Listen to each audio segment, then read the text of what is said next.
We're backed by a number of high-quality investors, including venture capital firms based in Silicon Valley, as well as global financial institutions such as MUFG in Japan.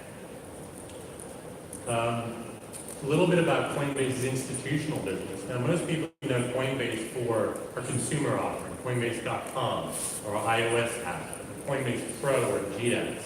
But we also have a dedicated institutional business for the purposes of servicing institutional investors around the world, including hedge funds, asset managers, financial institutions, and the like.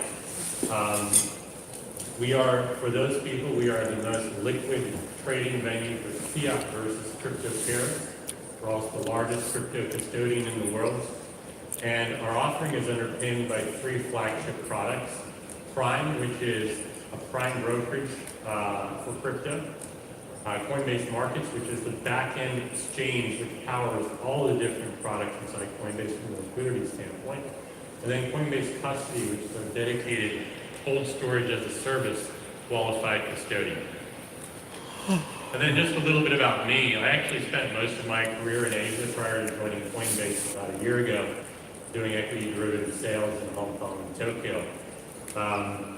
I've been investing in crypto since 2013, and my background is computer science. So what really drew me into crypto in the first place was an appreciation of the technology, and everything went from there. But first, you guys might be wondering, why am I here? Why is a New York-based institutional salesperson for Coinbase at an ETC summit in Seoul? And the reasons are twofold. Number one, Coinbase, obviously being a U.S. company, is historically focused on North America and then Europe in terms of both consumer and institutional businesses.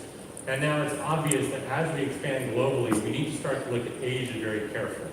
Asia obviously holds huge promise in crypto in terms of trading, in terms of assets, and also in terms of innovation and the penetration of crypto into the fabric of society across most Asian countries. And so for that reason, Coinbase is looking at Asia on 2 fronts. First, from a consumer standpoint, Coinbase has already announced that we're entering Japan. We have an office in Tokyo, and we're looking to launch Coinbase Japan next year, and it's going to be mainly a consumer offering similar to Coinbase.com in the US.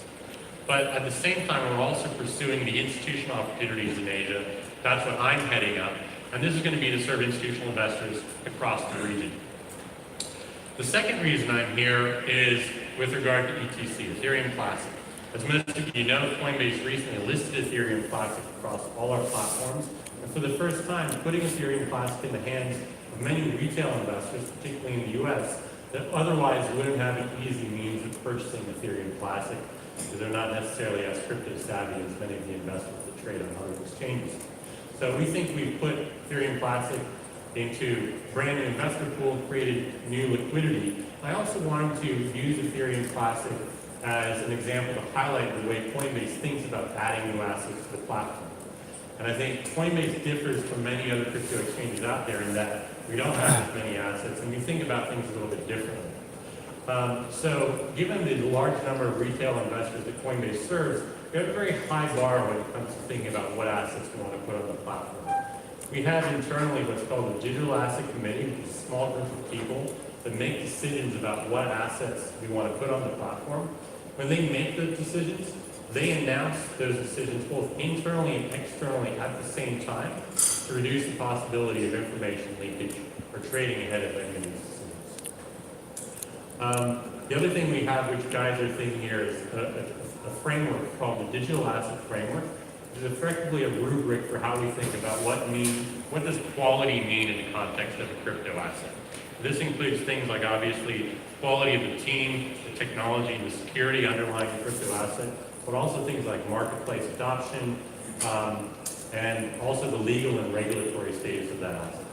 So when we looked at Ethereum, and when we were thinking about what asset we wanted to add next, we liked Ethereum Classic because, number one, from a market adoption standpoint, wallets, exchanges around the world readily support it, and many of our customers were asking us to add it.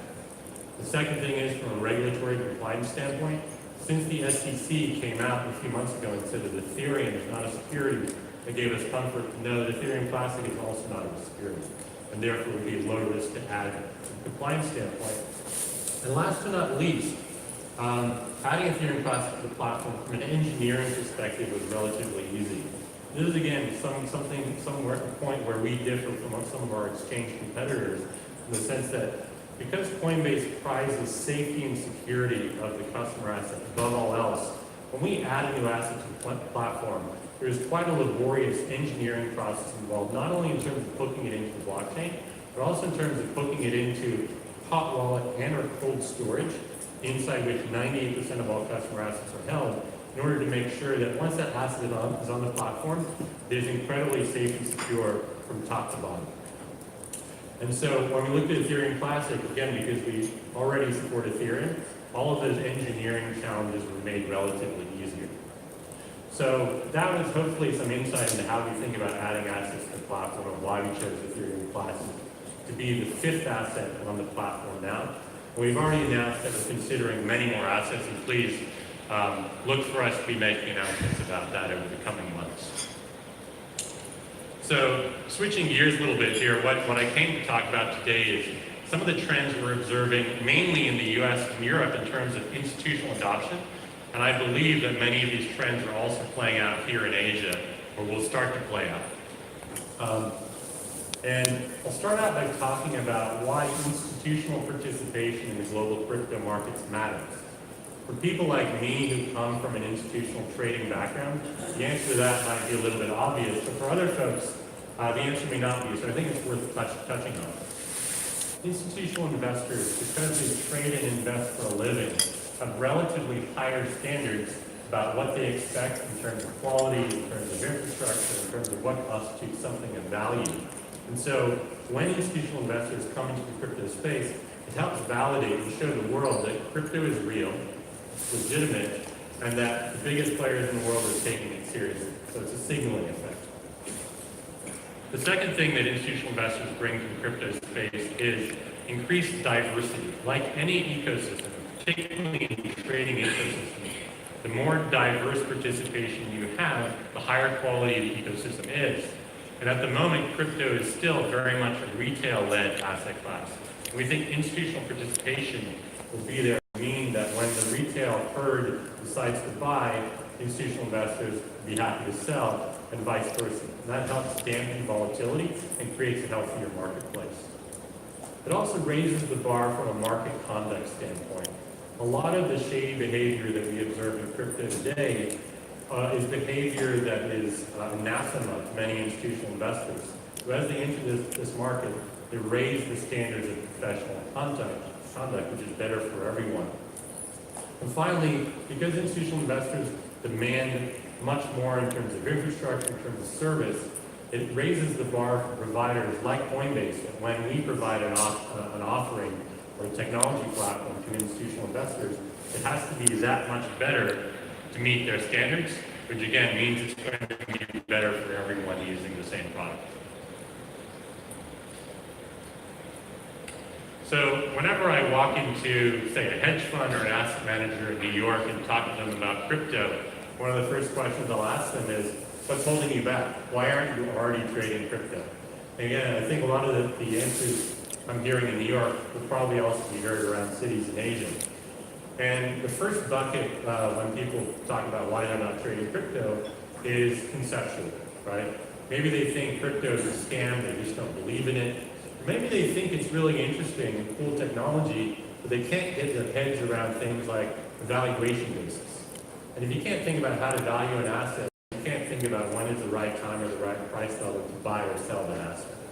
And so Coinbase, although we don't have all the answers to those questions, we are very much in the business of educating institutional investors about how to think about crypto assets, how to think about the valuation and the underlying value and use cases of many crypto assets. The second bucket for barriers to institutional adoption is what I'll call reputational, and this is possibly the most challenging for many investors.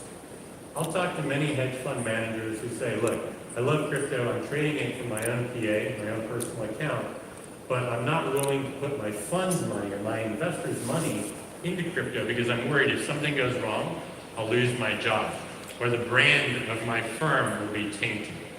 And this is real, and we've seen many blow-ups happen in the crypto space that have ruined people's reputations. And so Coinbase is trying to help in this regard by being the most safe and trusted player in the space, so that when a hedge fund manager decides to do their first trade with us or to have their first portfolio